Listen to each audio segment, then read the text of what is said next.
Hello friends, स्वागत है आपका हमारे चैनल सफलता का डबर। और आज हमारी कोविड-19 क्वेश्चन की जो हमारी स्पेशल क्लास चल रही है उस क्लास का हमारा पार्ट नंबर 3 है। इससे पहले स्पेशल जो क्लासेस चल रही है कोविड-19 क्वेश्चन की, इसके दो पार्ट उसके आ चुके हैं। आज हमारा है पार्ट नंबर 3। तो पार्ट नंबर 3 के अंदर हम क्या क्या कवर करने वाले हैं उसके बारे में बात करेंगे, लेकिन उससे पहले आप जान लीजिए कोविड-19 की हमारी क्वेश्चन क्लासेस कौन कौन से चल रही है। कोविड-19 की मन लाइनर क्वेश्चन क्लासेस अलग चल रही हैं, उनको भी आप लेना ना भूलें। और जो स्टूडेंट्स उनको ले रहे हैं उनका रिवीजन भी जरूर करते रहें। और इसके अंदर हमारी दो क्लासेस आ चुकी हैं, यानी कि इसके दो पार्ट आ चुके हैं जो स्पेशल क्लास चल रही है। इसका आज पार्ट नंबर 3 है। अगर आपका कोई सा भी एग्जाम है, रेलवे का एग्जाम है, ग्रुप डी का एग्जाम है, यूपीएससी हो, पीसीएस हो, या फिर एसएससी हो, या फिर आपका कांस्टेबल से लेकर कहीं की यूपीएससी तक कोई सा भी एग्जाम हो, तो आपकी होने वाली सभी परीक्षाओं के अंदर कोरोना वायरस के क्वेश्चन जरूर पूछे जाएंगे, उससे कोविड-19 क्वेश्चन जरूर पूछे जाएंगे। तो आइए जानते हैं आज का हमारा पहला टॉपिक क्या है। इससे जो हमारी पहले क्लासेस हुए हैं उनके अंदर मैं आपको ये सब चीजें कवर करा चुका हूँ कि आइसोलेशन क्या है, क्वारंटाइन क्या है, इस तरह से जो भी सब कुछ जो इतने भी इस तरह से टॉपिक थे उसके अंदर और भी काफी विस्तार से है। तो इसके अंदर हम जानेंगे प्रमुख कोरोना हॉटस्पॉट सेंटर। पूरी दुनिया के अंदर कौन कौन से प्रमुख कोरोना हॉटस्पॉट के सेंटर रहे हैं।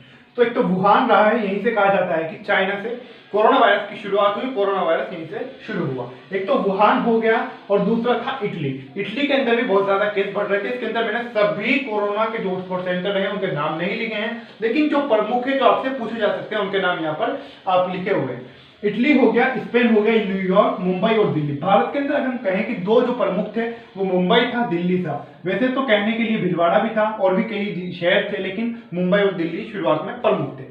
अच्छा, बात अगर हम करें अगले टॉपिक की, हमारा अगला टॉपिक है वेरी इंपॉर्टेंट, भीलवाड़ा मॉडल। यानी कि भीलवाड़ा मॉडल क्या है? चर्चित मॉडल रहा है, पूरी दुनिया के अंदर चर्चा रही है, पूरे देश के अंदर तो हमारी बहुत ही ज्यादा इसके अंदर चर्चा रही है। केंद्र सरकार ने कहा है कि अन्य राज्य इस राज्य इससे भीलवाड़ा मॉडल से प्रेरणा है। पहले जानिएगा कि भीलवाड़ा जो है ये भीलवाड़ा है कहाँ। तो भीलवाड़ा की अगर मैं आपसे बात करूं, भीलवाड़ा है राजस्थान राज्य के अंदर। कहाँ? राजस्थान के अंदर है भीलवाड़ा। अब इस मॉडल के अंदर ऐसा क्या था कि ये इतना फेमस हो गया, इतना चर्चित हो गया। इस मॉडल के अंदर ऐसा क्या था कि अन्य देशों के अन्य प्रदेश जो थे उनको भी इससे प्रेरणा लेने के लिए कहा गया कि आप भी भीलवाड़ा मॉडल से प्रेरणा लेकर काम करिए, कोरोना पर नियंत्रण करिए। भीलवाड़ा मॉडल के अंदर होता क्या है वो आपको बता दूं। जिस समय राजस्थान के अंदर पूरे राज्य के अंदर 18 केस थे कोरोना के, उसमें से भीलवाड़ा के अंदर 12 केस थे। यानी कि 18 पूरे राजस्थान में और 12 भीलवाड़ा के अंदर थे। तो ये बात आपको याद रखनी है। अच्छा, फिर भीलवाड़ा के अंदर एकदम से जब इतने केस बढ़ रहे थे, भीलवाड़ा को उस समय एक और नाम दिया गया। भीलवाड़ा को उस समय कहा जाने लगा भारत का इटली। क्या कहा जाने लगा? भारत का इटली बन रहा है राजस्थान का भीलवाड़ा। ये भी इस समय इसको कहा गया था। इटली क्यों कहा गया था?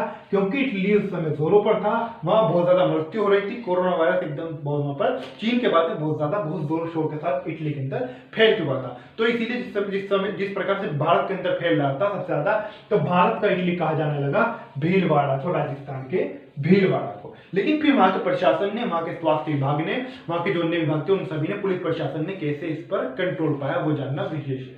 उस पर कंट्रोल कैसे पाता है? भीलवाड़ा मॉडल चर्चित क्यों होता है? क्योंकि जो वहां का स्थानीय जो प्रशासन था वो करता क्या है, अगर मैं आपको उदाहरण दूं, जो 12 व्यक्ति थे, इन 12 व्यक्ति के संपर्क में जो भी आया, चाहे उनकी संख्या कई सौ के अंदर हो, चाहे उनकी संख्या हजारों के अंदर हो, जितने भी व्यक्ति थे उन प्रत्येक व्यक्ति को ढूंढा गया, उसे क्वारंटाइन किया गया और उसे क्वारंटाइन करने के बाद उसकी देखभाल की गई और उसे अच्छे से यानी कि उसका इलाज किया गया। यानी कि किसी को भी जो 12 व्यक्तियों के संपर्क में आया था, किसी भी एक भी व्यक्ति को छोड़ा नहीं गया, किसी के साथ भी नरमी नहीं बरती गई।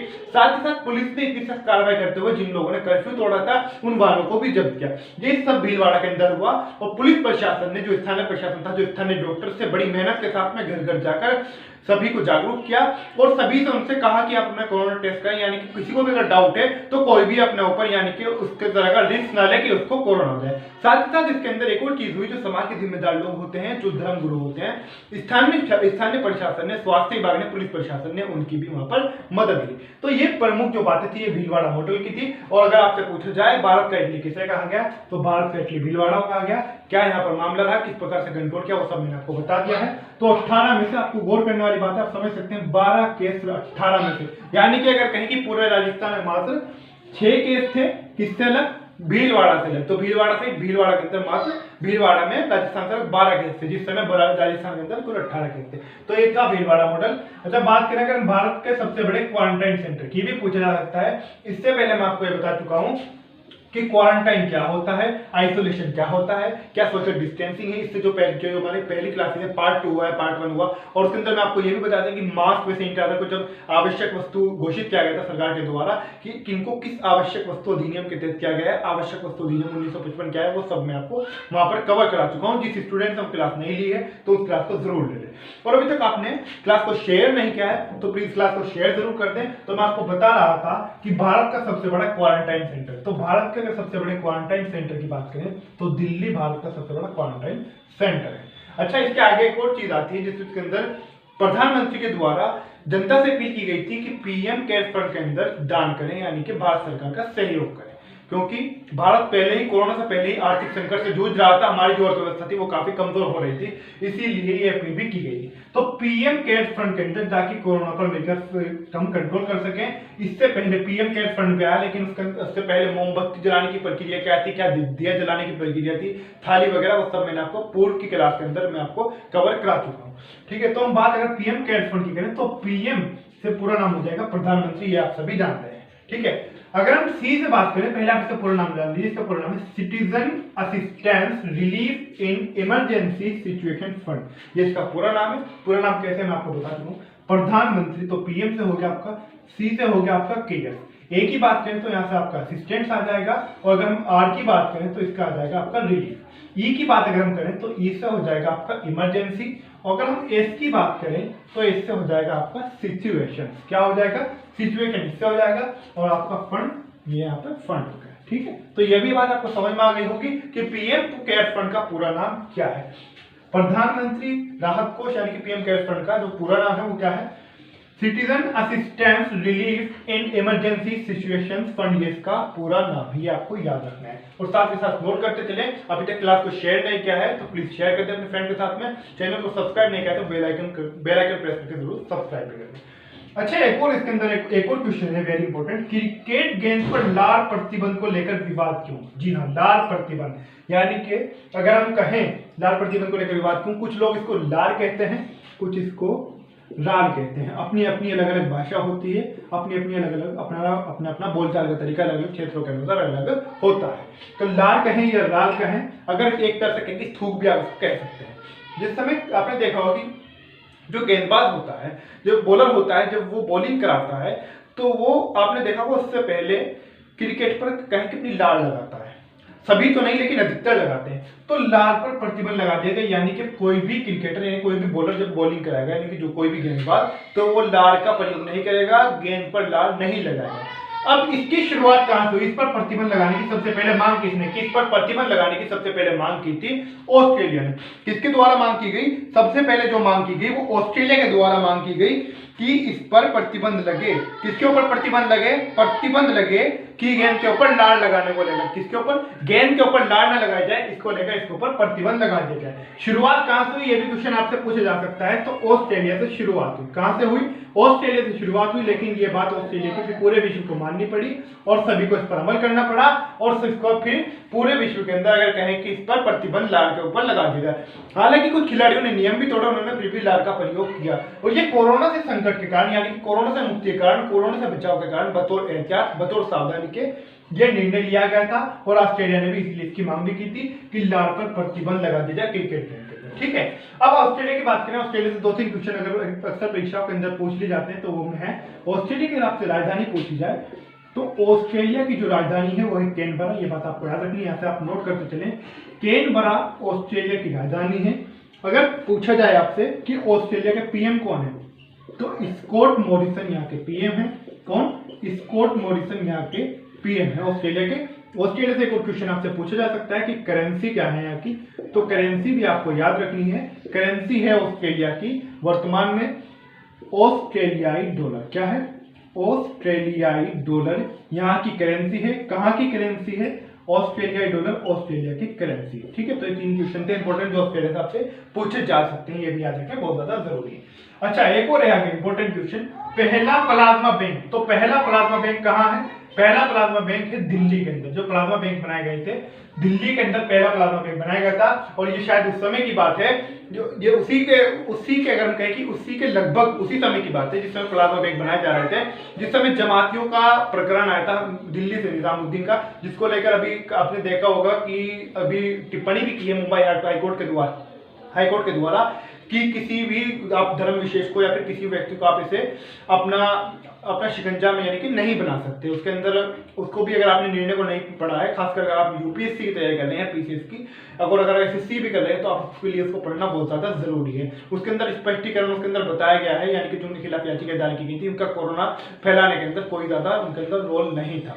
और वो जो व्यक्ति जो बाहर से आ जा रहे थे विदेशों से, तो वो भारत सरकार की निगरानी में भारत के अंदर आ रहे थे, ठीक है। तो उसके अंदर वो सभी वो मैंने आपको बता दिया आपके सुझाव के लिए, यानी कि वो पढ़ना आपके लिए बहुत ज्यादा जरूरी है, क्योंकि आपसे कुछ भी पूछा जा सकता है, ठीक है। तो ये प्लाज्मा बैंक उस समय है, क्योंकि उस समय बाद में ये भी एक न्यूज आई थी, शुरुआत में तो था कि इन्होंने कोरोना फैला, बाद में इन लोगों ने प्लाज्मा भी दिया था, शुरुआत के जो थी, हालांकि सभी ने प्लाज्मा दिया, लेकिन शुरुआत में ये लोग चर्चा में रहते मीडिया के अंदर, ठीक है। तो प्लाज्मा बैंक हो गया दिल्ली के अंदर। वंदे भारत मिशन की अगर हम बात करें, जो वंदे भारत मिशन उस समय भी चर्चा में था और आज भी चर्चा में है। आज भी चर्चा में क्यों है? आज भी जो अगर हम बात करें JEE और जो नीट का जो एग्जाम होना है उसको लेकर चर्चा में है। सरकार कह रही है कि हम एग्जाम कराएंगे, कुछ राज्य कह रहे हैं कि इस एग्जाम को नहीं कराना चाहिए, तो अलग अलग सभी के मतभेद है। कुछ स्टूडेंट चाह रहे हैं कि एग्जाम हो जाए, कुछ चाह रहे हैं कि एग्जाम ना हो, कुछ को कोरोना से डर लग रहा है, कुछ ऐसा रिस्क लेने के लिए तैयार है, कुछ चाहते हैं कि एग्जाम खत्म हो जाए। लेकिन हमारा ये मामला नहीं है कि यहाँ पर JEE नीट का मसला, हमारा मामला है कि वंदे भारत मिशन क्या है, वंदे भारत मिशन चर्चा के अंदर क्यों है। तो वंदे भारत मिशन की हम बात कर रहे हैं। ये वंदे भारत मिशन क्या था? जिस समय हवाई जहाजों की यानी कि हवाई यात्रा को बंद कर दिया गया, कोई भारत से आ नहीं सकता था, कोई भारत से जा नहीं सकता था, यानी कि कोई विदेश से भी नहीं आ सकता था। तो उस समय क्या किया गया, जो भारतीय विदेशों के अंदर फंसे हुए थे, याद रखना है आपको, जो भारतीय विदेशों के अंदर फंसे हुए थे, उनको सरकार उनको जिस मिशन के माध्यम से, जिन हवाई जहाजों के माध्यम से उनको भारत के अंदर लेकर आई, जिस यात्रा के माध्यम से, उस मिशन को कहा गया वंदे भारत मिशन। क्या कहा गया? वंदे भारत मिशन कहा गया।